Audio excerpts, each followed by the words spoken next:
Dr. Socor, thank you very much indeed for allocating time to speak to us. My pleasure. It's a great privilege. My pleasure. I would like to start with the war in Ukraine, the Russian invasion of Ukraine and its implications for the South Caucasus, in particular in relation to Azerbaijani-Armenian peace process.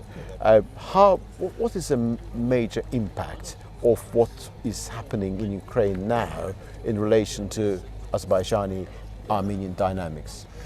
Russia's war against Ukraine has been ongoing since 2014. What we are seeing this year is another stage of this war.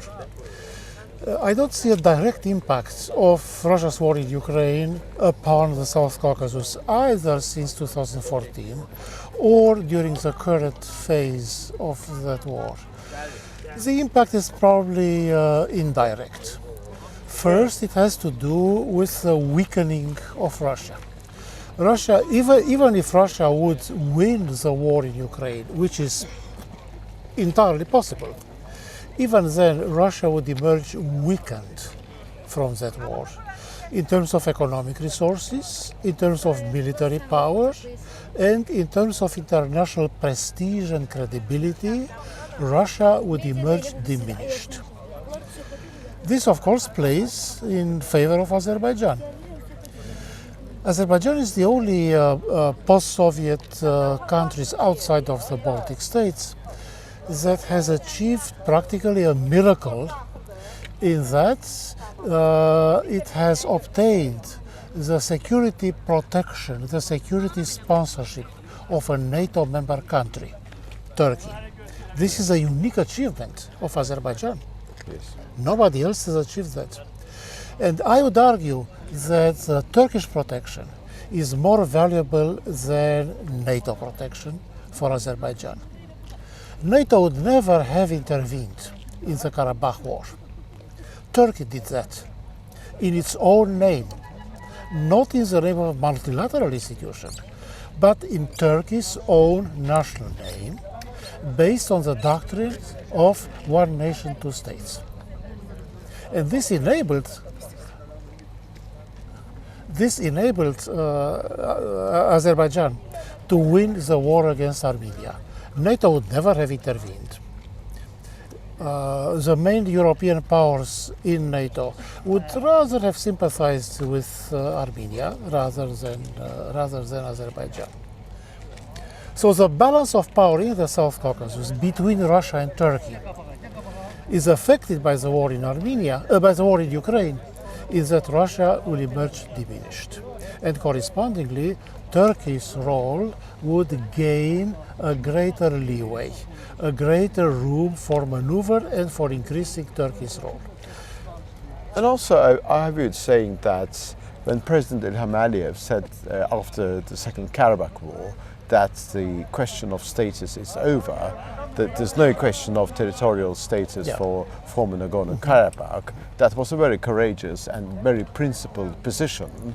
In terms of implications of this statement, how it is going to affect other post-Soviet nations having similar kind of problems? As an analyst myself, I was very happy to see that President Aliyev has ruled out the concept of a special status. The special status for a secessionist or a separatist territory is a Russian invention.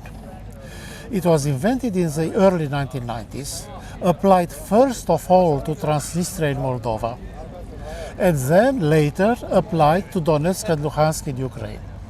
But even prior to that, even since the mid to late 1990s, Russia was pushing for the idea of giving Karabakh a special status within the so-called Minsk process.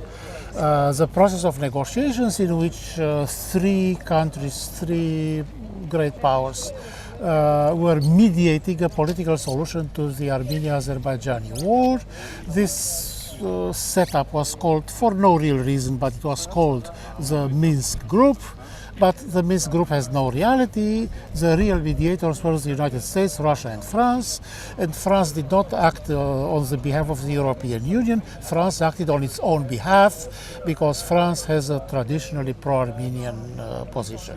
Now, Russia was taking advantage of this international setup to push the Russian project for a special status, in the case of Moldova for Transnistria, in the case of Ukraine for Donetsk and Luhansk, in the case of Azerbaijan for Karabakh. What did special status mean?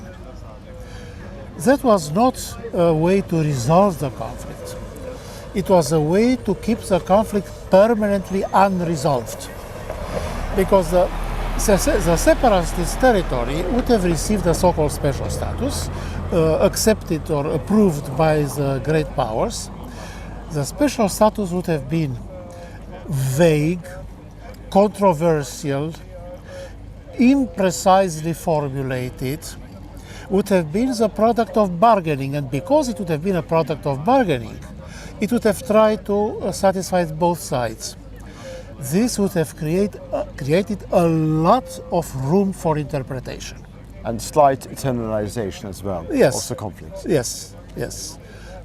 There would have been a lot of room for interpretation purposely introduced there in order for this situation to not become a final settlement and to allow Russia, as arbiter of the conflict, to determine the correct interpretation of this or that provision of the special status. And would you say that Russia is incrementally losing its ability to act in this particular fashion? Yes, it is. It is because Ukraine, up until the outbreak of the recent war, Ukraine has refused to implement the special status for Donetsk and Luhansk. And Ukraine's refusal has been one element in Russia's casus belli against Ukraine. One element of that casus belli has been Ukraine refused to implement the Minsk agreements.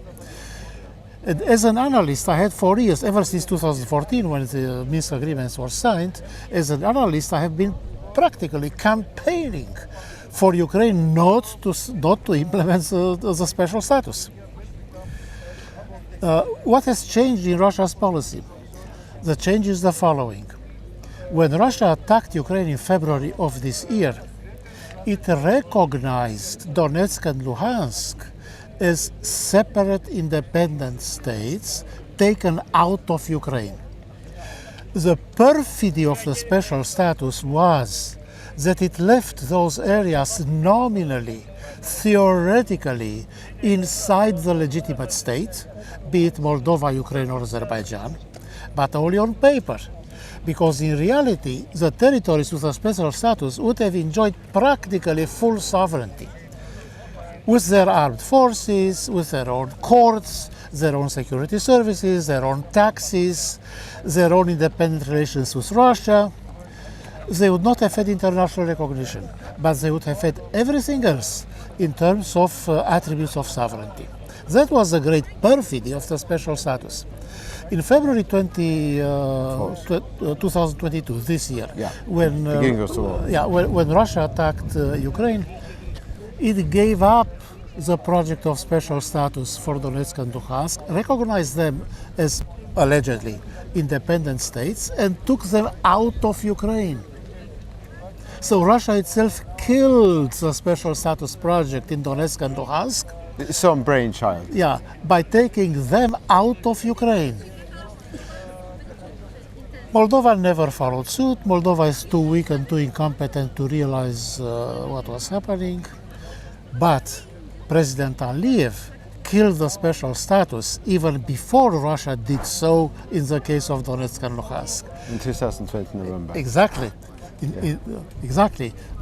In November 2020, by saying the special status has gone to hell, said President Aliyev. And this made Ukrainians happy, made Moldovans happy, made, of course, you happy, Indeed. and made me happy as an outside analyst. Thank you very much indeed. I'm most grateful to you. My pleasure.